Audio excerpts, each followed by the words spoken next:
Hi, welcome to the BBC News.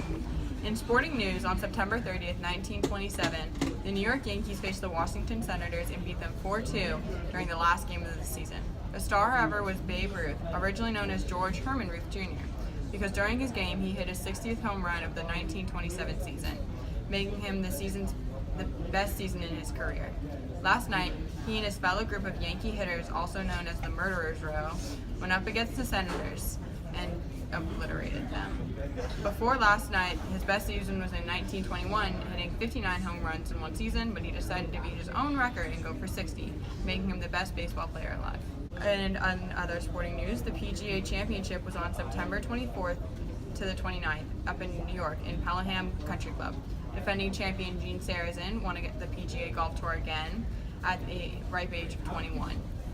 And this is now his second PGA win after winning last year, and also last year winning the Grand Career Slam US Open in 1922. He previously earned a spot on the US Open team in 1920 at age 18, which some say is remarkable because he had such high success at such a young age. The PGA Championship was a single elimination tournament played on 36 holes.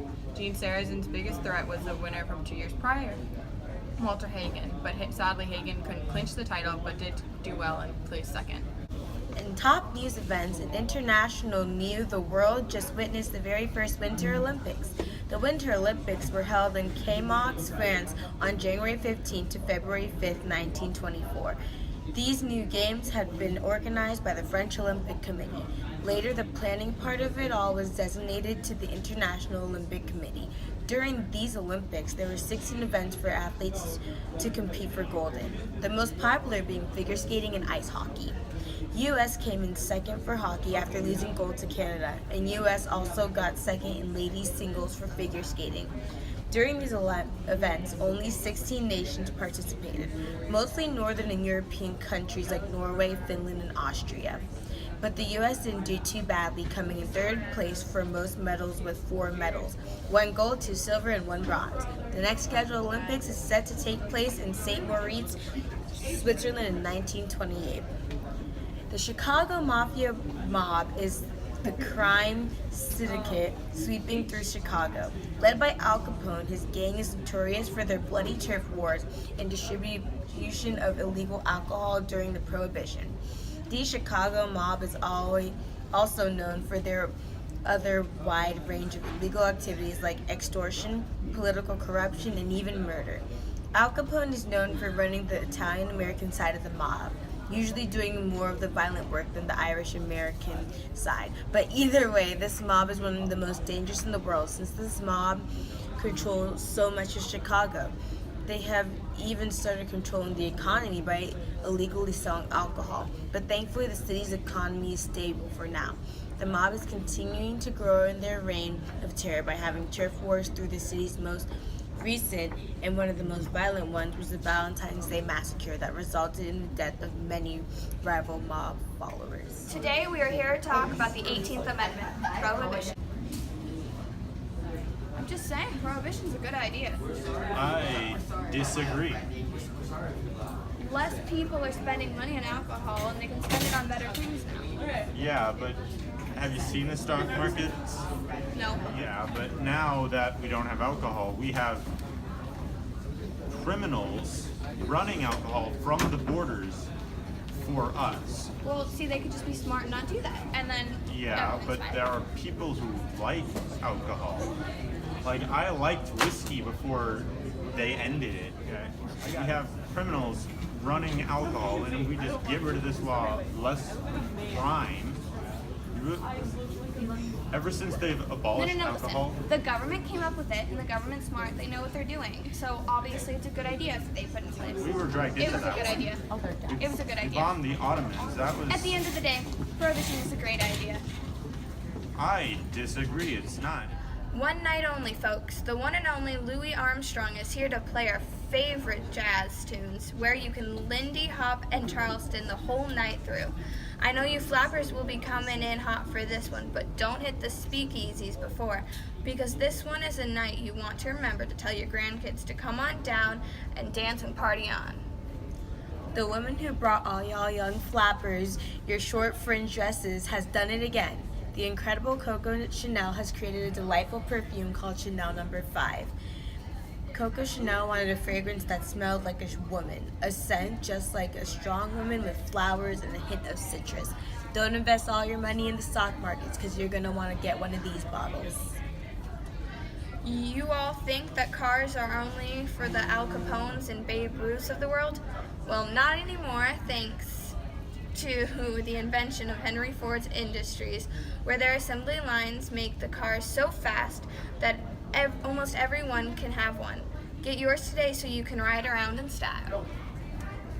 We at the radio station want to give a huge thanks to Frederick Batting because ever since he created the injection insulin, the death rate of people with diabetes has gone down tremendously, and something that used to be fatal has now been made bearable by this injection. We owe you one, Frederick.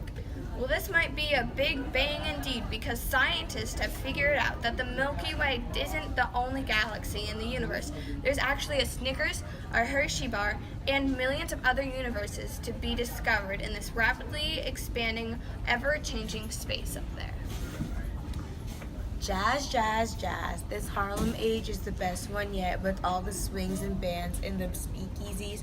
America has never been more amazing.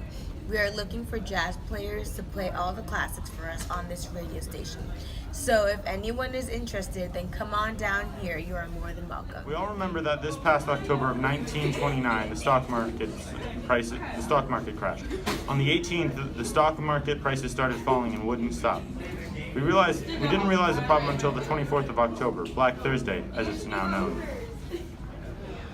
A total of 12.9 million shares were traded as people tried to salvage as much as possible from the quickly disintegrating stock market.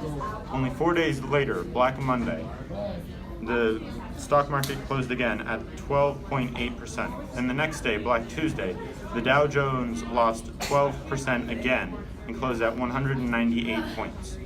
Then, in less than 2 months, it had dropped 183 points. The General Electric stock dropped from 369 points in early September to 210 points in October. DuPont fell 137 points. The United States Steel fell 95 points. The Radio Corporation of America fell 479 points, and all in the same time period, along with many others. We sincerely hope that times will improve as years go on. A flapper.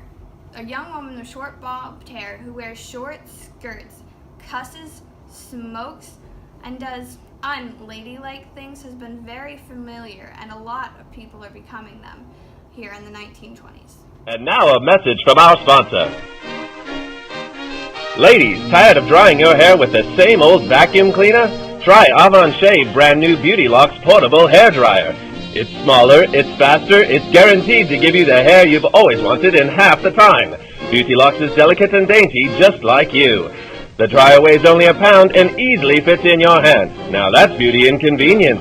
With a speedy motor that will dry your hair in as little as 25 minutes, you can get gorgeous hair without falling behind schedule. Don't worry about the little ones or that pie in the oven. Thanks to an extra long extension cord, you can move around while primping your locks. Forget those long trips to the salon and no more waiting for hours under monster machines. Alvon Shea gives you an easy and speedy hairdo that will blow your man away. Get it now at your nearest Macy's. Great news for all the women. Susan and Elizabeth Cady Stanton have finally made history. The 19th Amendment has been officially ratified, and you all have the right to vote. It seems like you guys are taking over right now in the workforce and playing a bigger role for our democracy. Keep it up, ladies. Keep it up. We also remember the Scopes trial in Tennessee. John T. Scopes was charged for violating the state law forbidding the teaching of Darwinian evolution. The state law states that all teachers must teach that God created the world in 7 days. While the attorney for the defense did put up a very good fight, Scopes still lost the trial, and Scopes was convicted and heavily fined. Thank you for watching. And tune in next time.